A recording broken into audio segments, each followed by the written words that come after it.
Morning students. कल हमने अध्ययन किया था लेसन 5 के अंतर्गत विषण का। आज हम अध्ययन करते हैं एक नए टॉपिक पारगम्यता, परमेबिलिटी। पारगम्यता देखो क्या होती है, किसी झिल्ली के माध्यम से होने वाले विसरण की दर को ही हम पारगम्यता कहते हैं।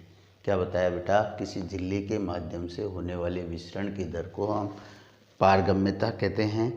और पारगम्यता कोशिका झिल्ली का ऐसा विशेष गुण है जिसके द्वारा कोई पदार्थ कोशिका में या तो प्रवेश करता है या बाहर निकलता है। क्या बताया मैंने?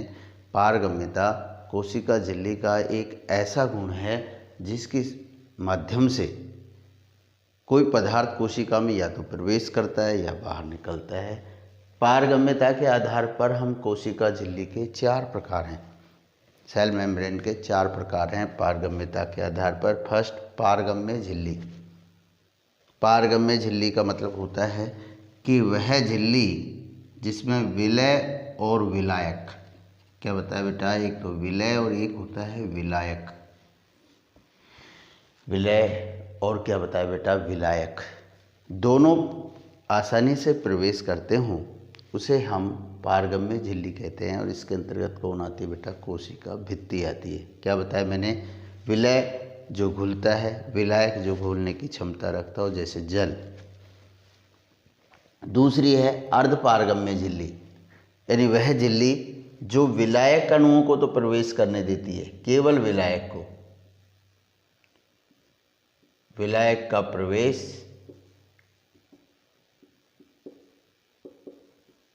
दोनों का प्रवेश उसमें। देखो, वह झिल्ली जिसमें केवल विलायक अणु ही प्रवेश कर सकते हैं, विलय अणु प्रवेश नहीं कर सकते, उसको हम अर्धपारगम्य झिल्ली कहते हैं। इसके अंदर चरमपत्र और कोशिका झिल्ली आती है। इसके बाद वर्णनात्मक और चयनात्मक झिल्ली की हम बात करें तो वर्णनात्मक और चयनात्मक झिल्ली वह झिल्ली होती है जो विलय और विलायकों को आवश्यकता अनुसार ग्रहण करती है, चुन के ग्रहण करती हो तो उसे हम वर्णनात्मक और चयनात्मक झिल्ली कहते हैं। इसके अंतर्गत प्लाज्मा झिल्ली आती है। इसके बाद अपारगम्य झिल्ली की बात करें तो वह झिल्ली जो विलय और विलायक दोनों के लिए क्या होती है बेटा? अपारगम्य होती है, प्रवेश नहीं करने देती है, उसे हम क्यूटिकल झिल्ली कहते हैं। इसके अंतर्गत एग्जाम्पल है क्यूटिकल झिल्ली और अपारगम्य झिल्ली कहते हैं। रिपीट कर रहा हूँ आज के टॉपिक को। आज का टॉपिक था पारगम्यता। किसी झिल्ली के माध्यम से होने वाले विसरण की दर को ही हम पारगम्यता कहते हैं। और पारगम्यता को कोशिका झिल्ली का ऐसा विशेष गुण कहा जाता है जिसके द्वारा कोई पदार्थ या तो कोशिका में प्रवेश करता है या बाहर निकलता है। और पारगम्यता के आधार पर हम कोशिका झिल्ली के 4 प्रकार हैं, पारगम्य झिल्ली, अर्धपारगम्य झिल्ली, वर्णनात्मक या चयनात्मक झिल्ली और फोर्थ है अपारगम्य झिल्ली।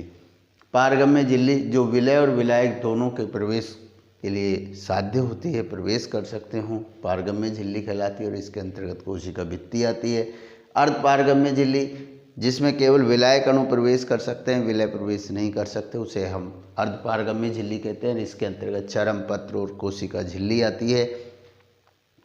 वर्णनात्मक और चयनात्मक झिल्ली की बात करें तो वह झिल्ली जो विलय और विलायकों को आवश्यकता अनुसार ग्रहण करती है उसे हम वर्णनात्मक चयनात्मक झिल्ली कहते हैं और इसके अंतर्गत प्लाज्मा झिल्ली आती है। और अपारगम्य झिल्ली की बात करें तो वह झिल्ली जो विलय और विलायक दोनों के लिए अपारगम्य होती हो उसे हम अपारगम्य झिल्ली कहते हैं और इसके अंतर्गत क्यूटिकल झिल्ली आती है। Thanks, have a nice day.